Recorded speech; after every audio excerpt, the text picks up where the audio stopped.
Estoy hasta el papo. Voy a empezar por algo que parece absurdo, pero que se ha convertido en uno de los símbolos más claros del tipo de contenido que conviene mirar con recelo.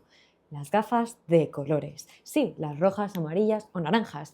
Las que salen en los reels sobre nutrición de ciertos influencers que hablan de ritmos circadianos, biohacking y conspiraciones luminosas. Ya me entendéis.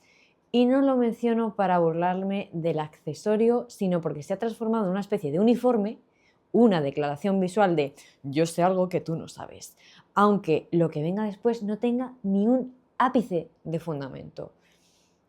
Pero vamos a situarnos, vamos a ponerle un poquito de marco a esto. Vivimos en un ecosistema donde si algo parece demasiado bonito para ser cierto, probablemente no lo sea. Esto aplica a cremas milagrosas, suplementos mágicos, superalimentos o todo lo contrario, alimentos tóxicos o que te enferman, dietas con apellido o que te venden sus propios productos o que se centran en nutrientes, el peso, el aspecto físico, que obvian el contexto y las determinantes sociales, etc. Y sí, también está la gente que aparece con el torso desnudo o en tanga y que te promete salud eterna en una cocina impoluta mientras te explica por qué deberías dejar de comer manzana después de las 6 de la tarde. Y aquí aparece la primera de muchas señales de alarma, cuando alguien te vende una solución simple a un problema complejo. Pero déjame avanzar porque esto no solo va de productos, sino de cómo se construyen los contenidos, de cómo sin darnos cuenta acabamos compartiendo bulos que no pasarían un examen básico de lógica. Y aquí quiero traer algo que dijo Daniel Kahneman, el psicólogo economista que ganó el Nobel y que entendió como pocos cómo funciona la mente, y él hablaba del pensamiento rápido y el pensamiento lento. El rápido es esa reacción instintiva que todos tenemos, no la controlas, llega, te toca y actúa. El lento es el que reflexiona, el que analiza, el que puede poner freno. Pues bien, la desinformación está diseñada para colarse justo en la grieta entre uno y otro. Te hace sentir primero, pensar después. Y cuando piensas, ya has hecho clic. Ya has compartido, ya has comentado. Es como conducir por una autopista. A un lado tienes un accidente y al otro un arco iris. Sabes perfectamente hacia dónde va a ir tu mirada. Lo negativo tira. Tira mucho, tira siempre. Y fisiológicamente estamos diseñados para que nos atraiga lo negativo. Las redes lo saben, los algoritmos lo saben, las plataformas lo saben. Y no importa que al final digas, qué barbaridad lo que acabo de ver. El algoritmo ya contabilizó esos segundos y decidió que aquello funciona. Y por tanto lo va a enviar a más gente y a más y a más.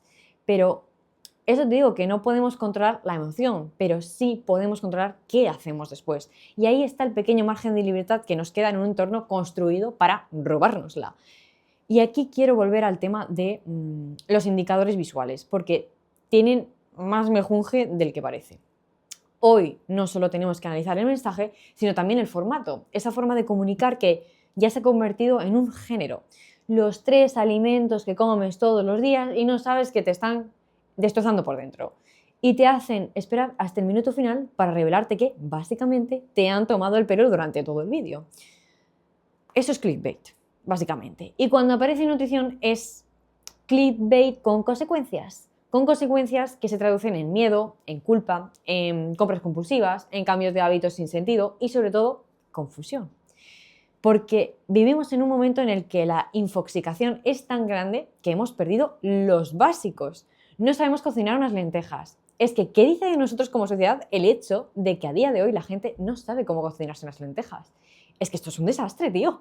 Si la falta de tiempo, sé que es sobre todo pues, lo que marca la cocina doméstica. Y me hacía gracia las declaraciones de Juan Ros, el presidente de Mercadona, que decía que las cocinas iban a desaparecer en 25 años. Si se cumple esa profecía, creo que es una catástrofe para la sociedad. O sea, ellos te lo van a vender siempre como libertad, como mira, ahora tienes muchísimas más opciones, el supermercado está para ti y tenemos todas esas cosas preparadas. Pero algo tan absolutamente importantísimo como lo es tu alimentación, la estás dejando en manos de unos señores que son en una industria y que evidentemente lo que van a pensar es en su propio beneficio. No van a pensar ni en tu bienestar, ni en tu salud. Lo van a maquillar como que sí, que están preocupados, pero en realidad es todo puro marketing y una también tiene que empaparse de esto, de cómo funciona el marketing. De hecho, hace poco invertí en un programa para detectar esto antes, para ver cómo funciona, cómo es que ejercen ese control sobre la psicología humana y sobre todo para dar una visión esperanzada. Si no, no estaría aquí. me hubiera retirado pues hace mucho ya. Y no creas que es una idea que se me pasa a menudo por la cabeza.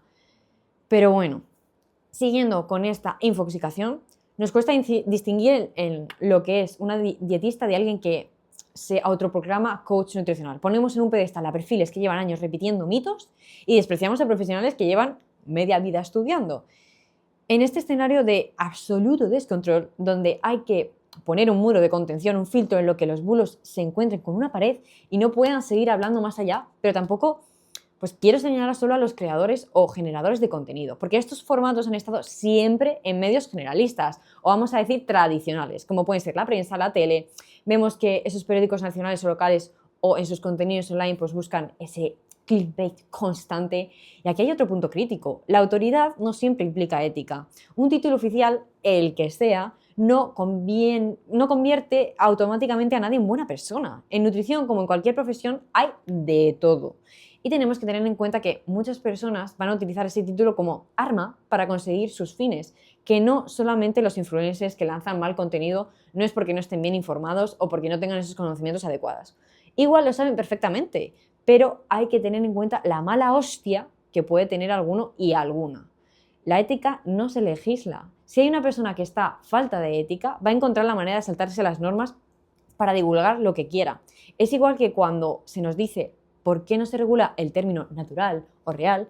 Porque al día siguiente de que se regule van a aparecer 50 departamentos de marketing que te van a encontrar 200 sinónimos que van a seguir utilizando, que no van a estar regulados y que siempre va a haber zonas oscuras que no van a poder o no se puede legislar todo. Además, la ética cuesta mucho dinero porque, bueno, a veces no es tanto de ser buena persona o mala persona, sino de, bueno, pues si a mí me pagan X miles de euros por hacer esta publicidad, ¿por qué no la voy a hacer si tampoco es para tanto? Por eso necesitamos algo más, cultura científica, pensamiento crítico, entender de qué va el sistema científico, porque si no, cualquier persona que diga, según un estudio, según la evidencia científica, pues podrá manipularte con total naturalidad. Y estudios, pues bueno, estudios hay de todos los colores, sólidos, mediocres, flojos, sesgados, incompletos y directamente peligrosos. Algunos financiados expresamente para obtener un resultado que luego se venderá como titular. Ahí tienes el famoso: una copa de vino equivale a 1 hora de ejercicio. Titular perfecto para que todos respiremos tranquilos y descorchemos. Ciencia pésima, marketing maravilloso, como podéis ver. Y cuando hablamos de marketing, también hay que hablar de regulación, porque sí, hay normas. Por ejemplo, los antes y después están prohibidos desde 1997. Y anda que no hay fotos por Instagram, el antes y después de este cuerpo. Clarísimo, clarísimo. Y aún así siguen y no pasa nada. La gente pues sube esas fotos. Ni sanciones, ni controles, ni ningún tipo de consecuencias. Y así vamos acumulando capas de desinformación, intrusismo, marketing emocional, algoritmos que empujan hacia lo dudoso y una sociedad cansada que no tiene tiempo para estar revisando cada fucking dato. Y te diría algo que muchos profesionales no dicen en público. Hay agotamiento real, agotamiento profundo, os lo digo de buena mano. Y desmentir un bulo lleva 10 veces más tiempo que crearlo. Esto es el principio de Brandolini. Y cuando estás horas y horas tratando de desmontar algo que alguien lanzó en un vídeo de 20 segundos, llega un punto en el que te preguntas, ¿de verdad tengo que seguir explicando esto que ya estaba resuelto en 1970? Y aún así seguimos, porque la alternativa es dejar un espacio vacío. Y donde hay espacio vacío, entra cualquiera. Y volvemos a lo de antes. Requiere una inversión de tiempo que muchas veces no tenemos. Porque el no rendirse a esas publicidades que nos ofrecen cuesta dinero. Pero es que la divulgación muchas veces no genera dinero. Es un desequilibrio que yo personalmente ya os digo que sufro. En una decisión dicotómica o absoluta en invertir tiempo en algo que no da dinero o ganar dinero con algo que va en contra de la ética profesional. Y tomar estas decisiones requieren renuncias que pesan. Porque sabes de verdad que tu propósito es mirar por la salud de la otra persona, pero en el mundo digital o te adaptas a las redes o mueres. Y al final acabas sobresaturada de trabajar para no llegar a fin de mes. Es una realidad. Pero eso, si estás pensando en formarte, en dedicarte a la nutrición, en aprender de verdad, por favor, elige formaciones oficiales, porque vivimos en un entorno donde casi cualquiera puede hablar de salud con una soltura admirable, como si tener un perfil de Instagram fuese el equivalente a tener una titulación. Pero no, la realidad no funciona así. En España hay 2 figuras oficiales y solo 2 que pueden ejercer en nutrición. Dietista nutricionista, el grado universitario, y el técnico superior en dietética, formación profesional, que es el que hice yo. Y luego, es cierto que hay profesiones reguladas dentro del ámbito que pueden solaparse con la nutrición. Punto. Es que no hay más. Sí, es que no hay más. Todo lo que salga de ahí, todo no habilita para hacer consultas de nutrición, para elaborar dietas, para tratar patologías, ni para cobrar por asesoramiento nutricional. No hay que darle más vueltas, ni adornarlo con palabras bonitas. La gente sin título que se inventa un rol profesional lo disfraza de modernidad y lo vende como si fuera lo mismo. Aquí entran, ojito al dato, coach nutricional, asesoramiento nutricional, acompañamiento dietético. El que ha hecho un curso de 20 horas y luego te monta una consulta online y todo ese universo de roles que suenan a profesión pero que no están regulados, no son sanitarios, no pueden diagnosticar, no pueden pautar dietas y aún así lo hacen. Y esto ya no es un problema del sector, es un problema social. Porque cuando la gente no sabe distinguir lo oficial de lo inventado, el terreno queda sembrado para que cualquier persona que no solo tiene un buen marketing, sino que con suficiente carisma y suficiente presencia en redes, se coloque el disfraz de especialista, haciendo que su no título parezca que es veraz. Y así es como aparece el intrusismo, y así es como se normaliza, y así es como acabamos llamando nutricionistas o dietistas a personas que no lo son, que no han estudiado lo que hay que estudiar, que no tienen responsabilidad sanitaria y que aún así trabajan como si la tuvieran. Y sobre todo cuestionan a quienes no solo venden su experiencia personal como si fuera un absoluto. Lo que alguien ha vivido puede ser válido para esa persona, pero no para todas. Y a veces ese sesgo personal puede ser más dañino que cualquier aditivo. Y hablando de aditivos, me voy a meter en esto porque sé que es un tema. Y como antes había mencionado lo de natural, pues me viene como anillo al dedo ahora. Lo estoy volviendo a escuchar cada vez más. Los aditivos y su mala fama. La han tenido siempre, pero la legislación cambia según la evidencia. O sea, adelante que no está escrita en una piedra. Algunos se retiran, otros se añaden, algunos se revisan, otros se limitan. Y el problema no son los aditivos. El problema es que qué alimentos pues, lo pueden contener. Y cómo se utiliza ese miedo para arrastrar a la gente hacia otras ideas mucho más peligrosas. Porque nadie empieza creyendo que la Tierra es plana.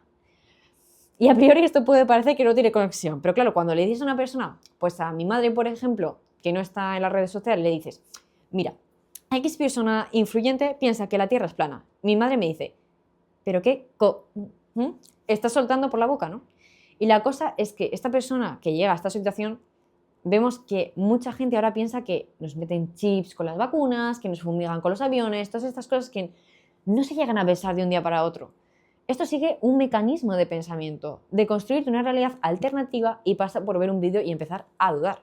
Por esa falta de mentalidad crítica, porque no es lo mismo reflexionar que pensar. Y a partir de ahí, esa duda se alimenta, te empieza a salir sugerencias de otro vídeo, luego de otro, luego de otro. ¿Y el algoritmo qué hace? Completa la historia. Y cuando te quieres dar cuenta, ya has sustituido el suelo firme por una realidad alternativa en la que todo es un complot, todo es sospechoso y todo está manipulado. Y aquí, en este punto tan oscuro, quiero dar algo más de luz. A pesar de todo, todavía hay profesionales trabajando con rigor, con ética y con ganas. Y todavía hay personas que apuestan por divulgar de forma honesta. Todavía hay quien prefiere perder horas desmontando mitos antes que ganar dinero vendiéndolos. Y sí, cuesta creerlo en medio de todo este ruido, pero existen de verdad. Por más que nos pueda costar, pero yo voy a luchar por esto. Y si has llegado aquí, pues te doy las gracias. Gracias por escuchar sin deslizar el dedo o salirte de la pestaña de YouTube.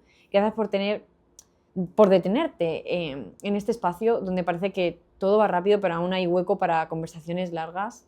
Y gracias por sostener la atención en un mundo donde la atención, valga la redundancia, es el bien más escaso que tenemos.